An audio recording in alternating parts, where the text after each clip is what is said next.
Boa noite para todos. Eu sou Marcelo Militão e está começando o programa Cidadão Tropical. A regulamentação das relações de trabalho recebeu ano passado mais uma lei especial que trata da proteção do trabalho da mulher e aborda questões atuais e urgentes. A Lei 14.457/22, chamada de Lei Emprega Mais Mulheres, é um grande avanço por reconhecer a importância do núcleo familiar para os cuidados com as crianças e também olhar para as questões das mulheres no mercado de trabalho. Para as empresas, além de trazer maiores obrigações do trato para com os trabalhadores, traz também benefícios que irão refletir tanto na produtividade quanto na minimização de custos tributários. Para falar desse assunto, convidamos a advogada especialista em Direito do Trabalho, Juliana Piston Montanha. Boa noite, doutora, tudo bem? Como vai? Boa noite, Marcelo, tudo bem?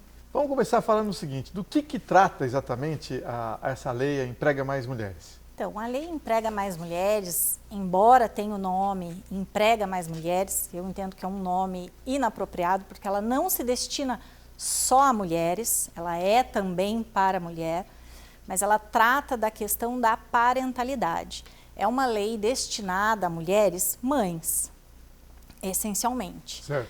Mas, como eu disse, ela não trata só da questão da mulher, a parentalidade como um todo.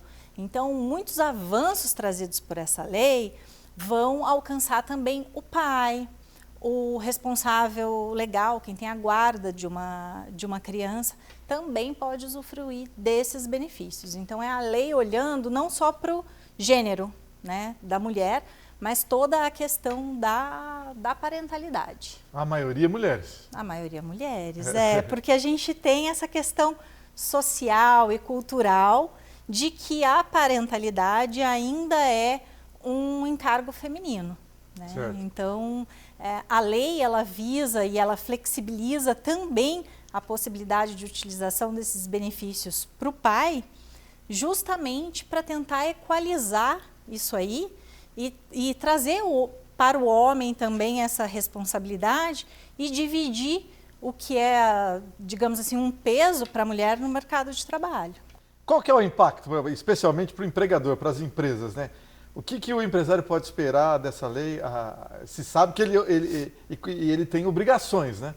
Qual que é o impacto? Quais são as obrigações? Tá, então vamos lá. Essa lei, ela não, de todos os benefícios que ela traz, eles não são obrigatórios. Existe só a questão da CIPA, e prevenção de assédio e violência sexual, que tem um caráter obrigatório e até punitivo. Os outros, eles são direcionados, são como um programa. A lei estabelecendo um programa para as empresas que desejam uma pluralidade. Travou aqui. No seu quadro funcional.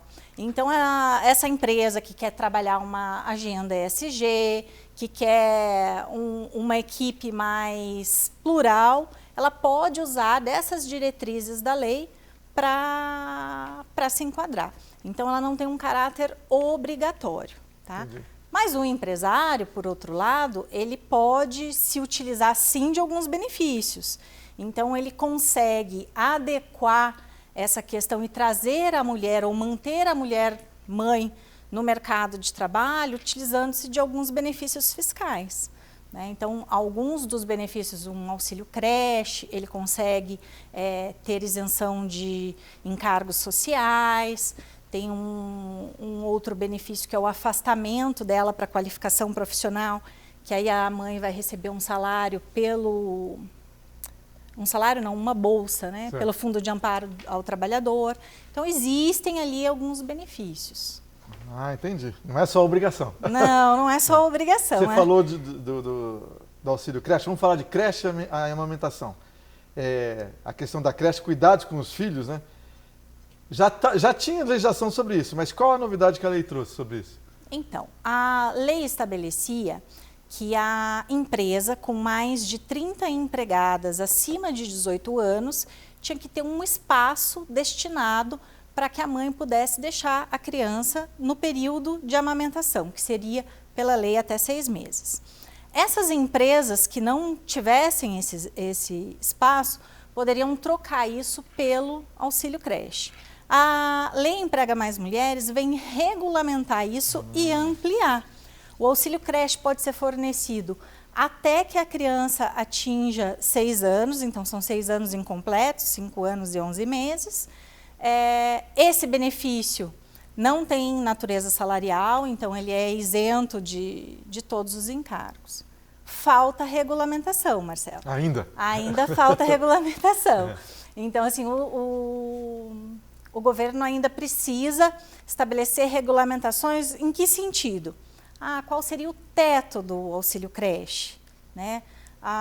Não tem, a lei não diz se tem um teto, se não tem, quais reembolsos são possíveis de ser feitos, porque antes a empresa poderia ter um convênio com o auxílio creche. Então, por exemplo, eu tenho um convênio com a escola que fica a 5 quilômetros da casa dela, e aí para essa mãe não era conveniente.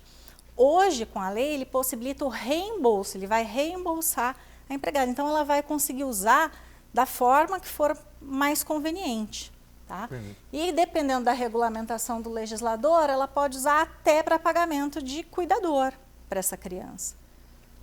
Então, abre aí uma possibilidade...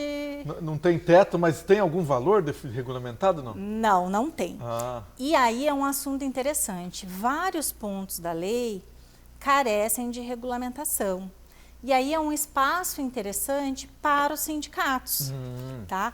Muitos desses benefícios que a lei traz, ele precisa ser regulado por acordo individual. O acordo individual é um acordo entre empresa e funcionário, ou acordo coletivo, que é entre a empresa e o sindicato dos trabalhadores. Então, os sindicatos podem regular isso com a empresa através dos acordos coletivos. Aliás, já deveriam estar pensando nisso. Já deveriam estar pensando. As empresas precisam desmistificar essa crença de que o sindicato é ruim, de que não quer trazer o sindicato para dentro da empresa. E os sindicatos também precisam se reorganizar de uma forma a possibilitar um diálogo com o capital. Exato. É uma relação em que todos ganham. Se não tiver entendimento... Mas é verdade, né? Já devia estar acontecendo, né? Eu acho muito, muito produtivo essa negociação entre sindicato e empresa, porque o legislador, ele pensa no país como um todo. Então, existem muitas particularidades que são do teu negócio, daquela empresa, daquele bairro. Como que eu comparo uma pequena empresa, uma empresa de médio porte, com uma Petrobras, por exemplo? Então, a negociação coletiva, ela consegue aparar essas arestas e entregar, né, para os empregados, para a própria empresa, uma solução muito mais personalizada. Exato. E por outro lado, a negociação, se for individual, pode dar problema. Um funcionário pode dizer que lá foi você deu algo melhor, né? Porque é protegido, porque... Não é? Isso, a segurança jurídica através da negociação coletiva, ela é bem maior, né? Com certeza. Vamos falar de outra questão da lei, a questão da jornada de trabalho. Houve mudanças de flexibilização da jornada, especialmente na da mulher? Teve alguma coisa assim nessa lei? Teve, ampliou bastante. A gente teve uma experiência muito boa durante o período de pandemia, né? Então, o mercado de trabalho como um todo precisava pensar em alternativas para atender aquela demanda, a necessidade de isolamento, enfim. E aí nós tivemos banco de horas, nós tivemos suspensões do contrato de trabalho que foram trazidas para essa lei, né, dentro dessa lei. Então, de flexibilização tem a possibilidade do trabalho em regime parcial. Então, a mãe, o pai ou a pessoa que tem a guarda da criança até 2 anos de idade. Até 2 anos. Até 2 anos, consegue trabalhar em regime de tempo parcial, renegociar o contrato para trabalhar um período menor, consegue um banco de horas, então ela tem horas positivas ou acumulou horas positivas antes da gestação, vai usar essas horas positivas para bater depois de passado o período de licença maternidade. Tem um outro aspecto que é bastante interessante, e eu ouço muita reclamação de mães nesse sentido, que é a entrada e saída flexível. Então, a lei trouxe isso, a possibilidade de entrada e saída flexível. A mãe tem que estar de acordo, né, a empregada e o empregador, mas existe essa possibilidade. Então, a empregada que hoje trabalha, encerra sua jornada às 18, mas precisa buscar o filho na escola às 17h30, o filho na creche às 17h30, consegue negociar.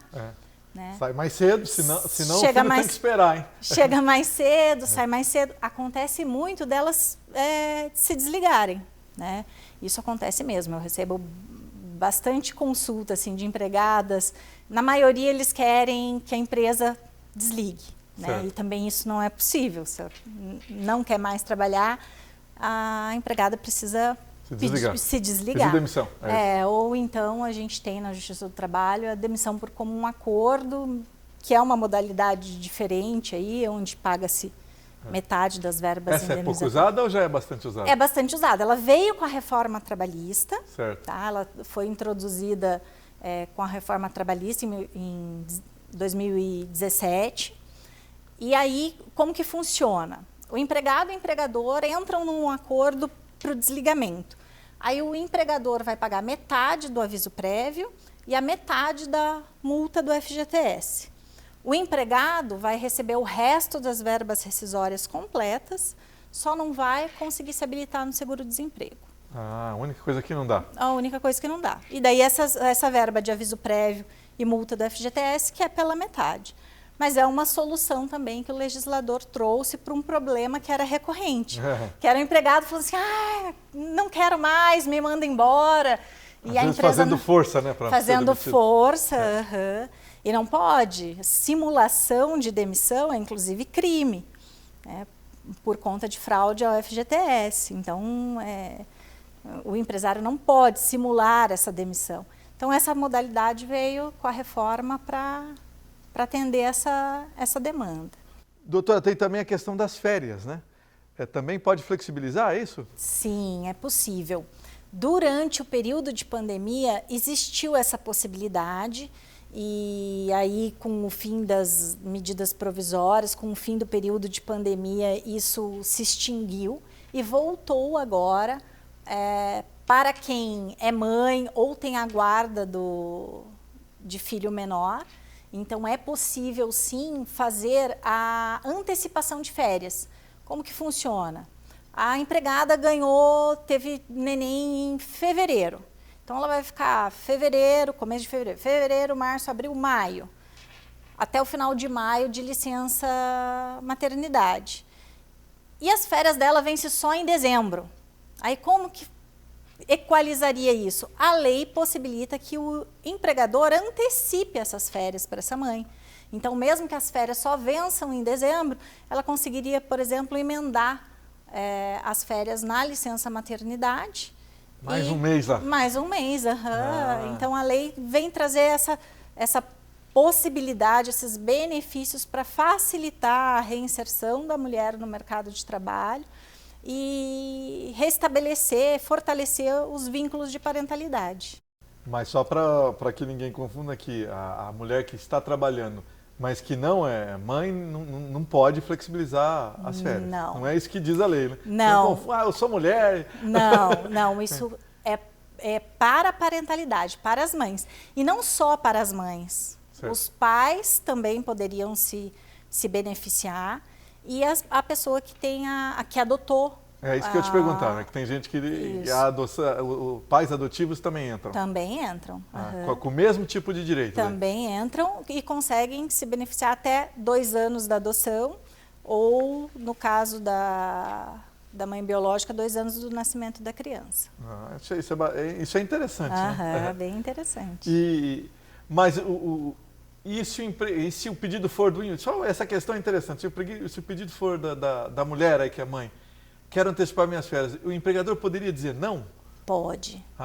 Bom, a lei não obriga. Pode. Não obriga, é só uma questão de... A lei é mais um na maioria dos pontos, né, dos aspectos dela, ela não é obrigatória, ela é um programa para conduzir e nortear as empresas que querem trilhar essa jornada de ESG, trabalhar essa pluralidade dentro do quadro funcional. O que também para muitos consumidores, né, dependendo, é algo diferencial, né? Com certeza, Marcelo. É um mercado, por mais que a lei não obrigue, é um mercado regulando. Então, o consumidor hoje já pesa isso na hora do consumo. Os concorrentes, né, os grandes players já exigem isso dos prestadores de serviço. Então, cada vez mais a gente começa a ver esse movimento aí no mercado de trabalho. Então, quem se adequa tem muita vantagem. Em outras palavras, tem. E financeiramente também. Um ambiente plural, ele vai trazer uma criatividade maior, ele vai trazer resultados melhores para a empresa. Com relação à qualificação da mulher, vamos lá. Como que a lei promove a ocupação delas em cargos, esse aqui é interessante, em cargos de liderança? Esse é interessante. A lei, ela visa não só trazer a mulher para o mercado de trabalho, mas também manter ela dentro do mercado de trabalho. E isso vem por uma correção quase que histórica. Então, a mulher ocupa uma menor fatia do mercado de trabalho em relação ao homem, e ela perdeu muito espaço durante a pandemia, né, por conta até da questão cultural da mulher ser a cuidadora. Durante o período de pandemia, as crianças estavam fora da escola, a mulher teve que largar seu posto de trabalho e ficar em casa. Então, a lei vem também para corrigir isso. E a qualificação profissional é nesse sentido, para manter a mulher dentro do mercado de trabalho. Então, aquela mãe que não terminou a licença maternidade, não consegue retornar ao trabalho, ela consegue pedir o afastamento para a qualificação profissional. Ela vai permanecer em casa, a qualificação tem que ser online, no máximo 20 horas por semana. O empregador não vai ficar com esse custo. Ela vai receber uma bolsa do FAT, que é o Fundo de Amparo ao Trabalhador, que ainda não está regulado qual é o valor dessa bolsa. Mais um detalhe, né? Mais um detalhe. O legislador ainda precisa regular isso aí.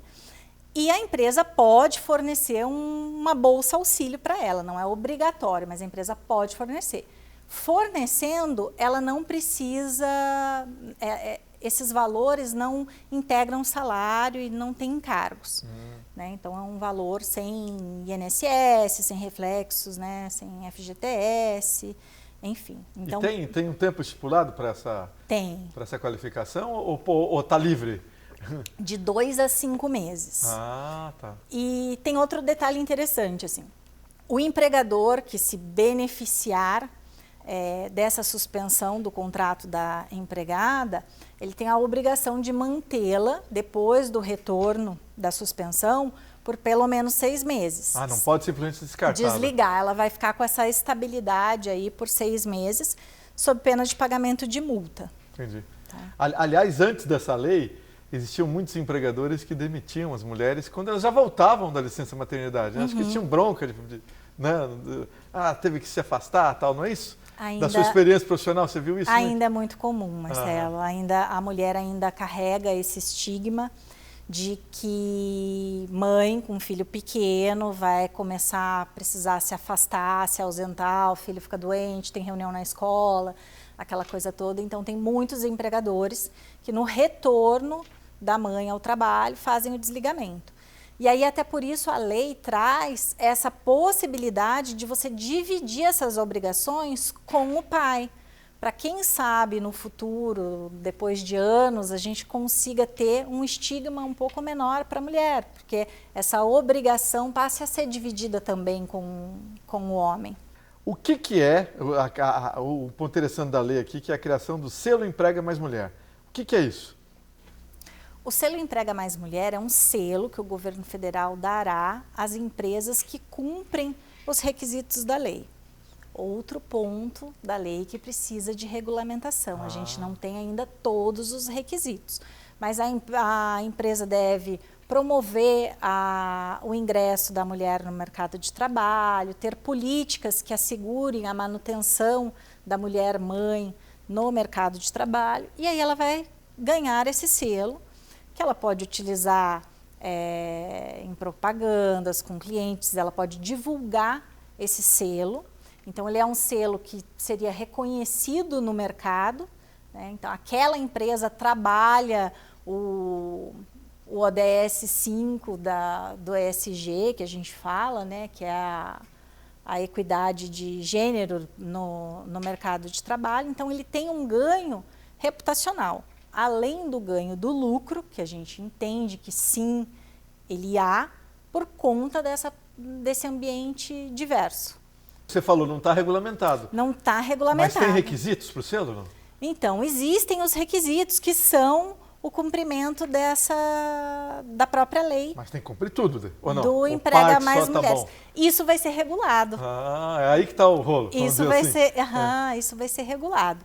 E as microempreendedoras que tiverem o selo Emprega Mais Mulheres, elas vão ter benefícios em créditos do governo. Então, aquele Pronamp, as empreendedoras também conseguirão uma facilitação nesses créditos quando tiver o selo Emprega Mais Mulher. Por enquanto, nenhuma empresa está conseguindo o selo. Não, porque precisa da regulamentação.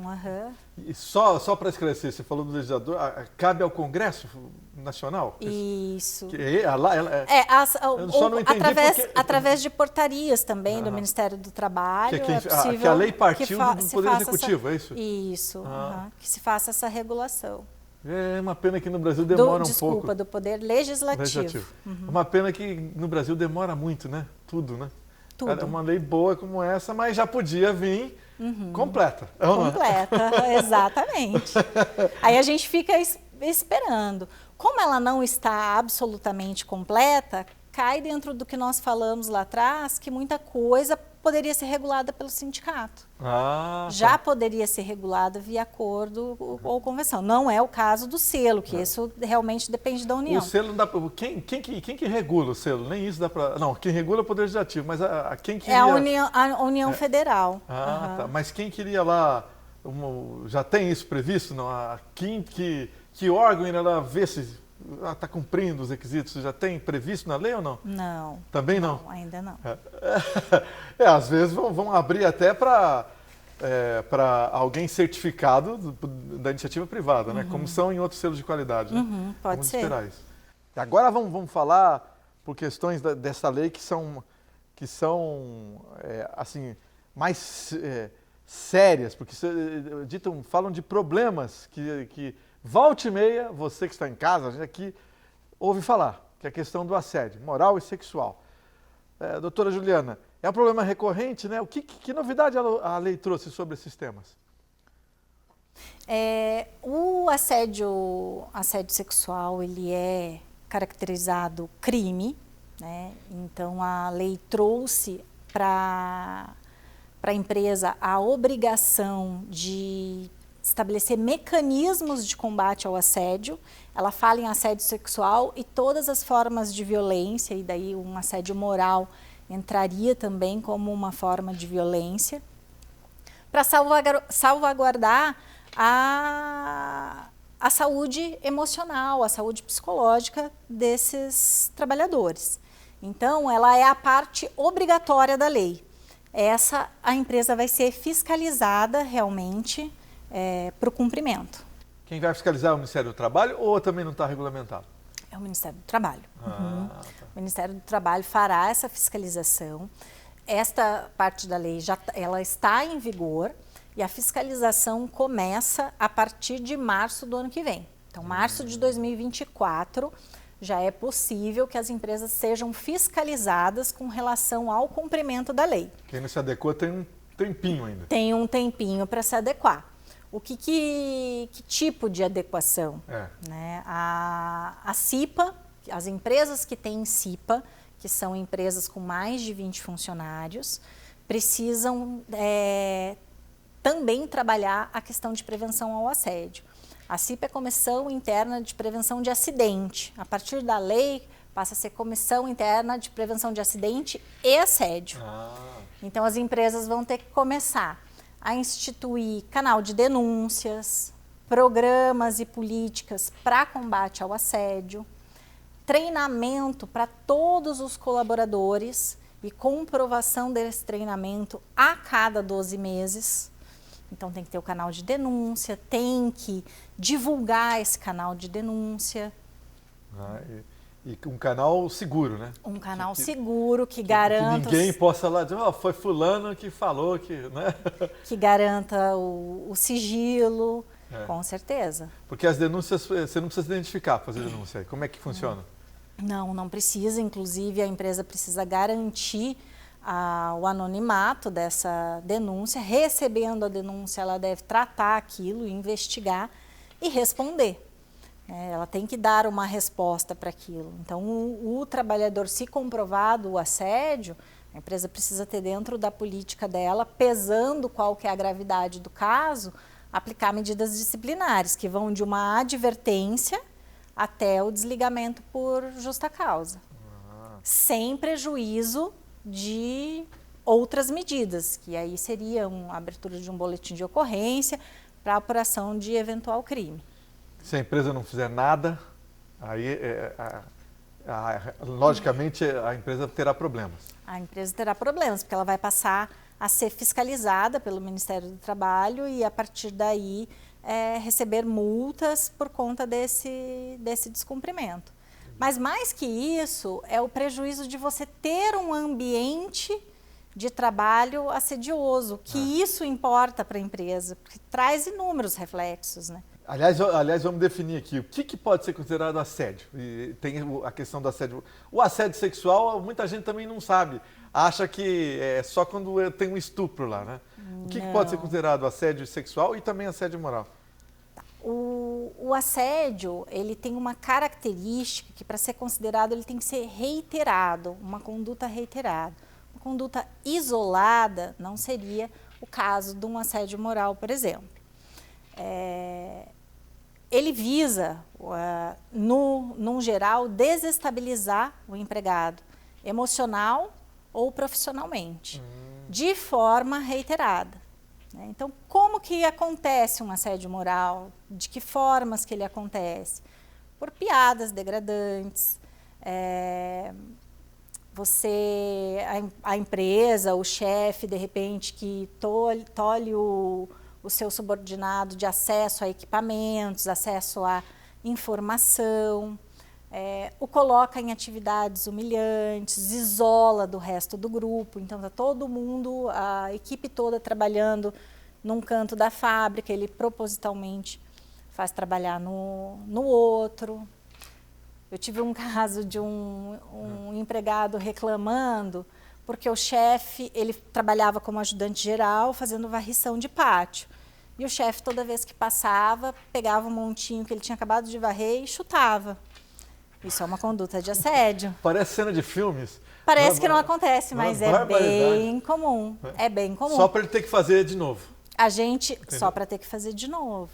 A gente fala de apelidos e muita gente coloca isso como normal, é natural. É só você falar para não dar apelido que o funcionário vai pôr apelido, mas a empresa precisa procurar coibir. O fato da pessoa não se insurgir com aquele apelido não significa que não aceita. Certo. Né? Às vezes o chefe fala, ô Magrão. Isso está caracterizado assédio. Está caracterizado assédio. Você tem um trabalhador preto e a equipe chamando ele de maisena. E ele nunca falou nada, nunca abriu a boca para reclamar. Mas no íntimo dele aquilo incomoda. Isso é caracterizado uma conduta de assédio. Já o assédio sexual, que você perguntou, ele tem por objetivo o favorecimento sexual e a utilização do seu cargo de superior para conseguir esse favorecimento. Então, o assédio sexual, ele não é só um estupro, não é só o ato sexual. Cantadas reiteradas, a transformação do ambiente de trabalho com conversas inadequadas, insinuações, presentes também pode ser considerado assédio. O cara vem com bombom todo dia. Todo dia. Aquela pessoa, não é que ele dá bombom para todo mundo. Constrangendo o trabalhador ou a trabalhadora com aquele excesso de presentes também pode ser considerado um assédio sexual, sim. Não é brincadeira, não. Porque o trabalhador pode sofrer com assédio sexual tanto com a promessa, né, de promoções, de melhoria do cargo, quanto ameaça de desligamento. Então, ele se valer daquela condição dele para ou ameaçar desligar ou prometer promoções. Normalmente, acontece as duas situações. Antes da negativa da vítima é uma promessa de promoção e depois da negativa vem a retaliação. Você... A doutora Juliana, inclusive, dá palestras sobre tudo isso, pelo Paraná todo, né? Curitiba, Londrina. Chegam a te pedir, mas então, como é que eu devo o patrão ou o chefe de setor, né, um supervisor que seja, como é que eu devo falar com um funcionário, com uma funcionária? Porque, às vezes, do homem para a mulher, né? Como você está bonita hoje, e amanhã ele acha que está bonita. Isso já pode ser um problema, não pode? Se a outra pessoa não gostar, não é? Dependendo da conotação, da intensidade do elogio, da conotação, sim. Eles te pedem, primeiro, pedem esse conselho para você? Falam, o que eu devo falar? E como é que se deve tratar mesmo numa empresa que a gente sabe que nem tudo é formal, né? Sim. A empresa, é interessante que a empresa tenha políticas para tratar dessas situações e treinamentos orientando principalmente as lideranças, para não só não cometer esse tipo de conduta, como também conseguir identificar se isso acontecer, para poder tratar do problema ali logo no começo. O ideal é que se trate dentro da organização de uma forma estritamente profissional.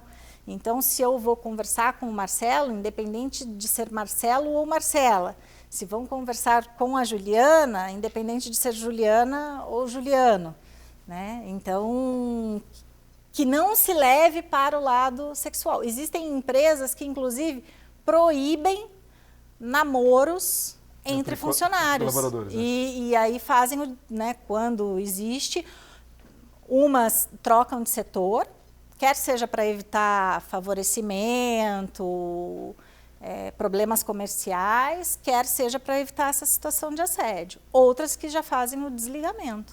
Para encerrar, só temos um minutinho, a lei emprega mais mulheres. Você viu o tema da redação do Enem, né? Milhões de estudantes refletiram sobre a invisibilidade do trabalho da mulher enquanto cuidadora, né, e tal. O que você achou? Como é que você vê o trabalho da mulher no Brasil?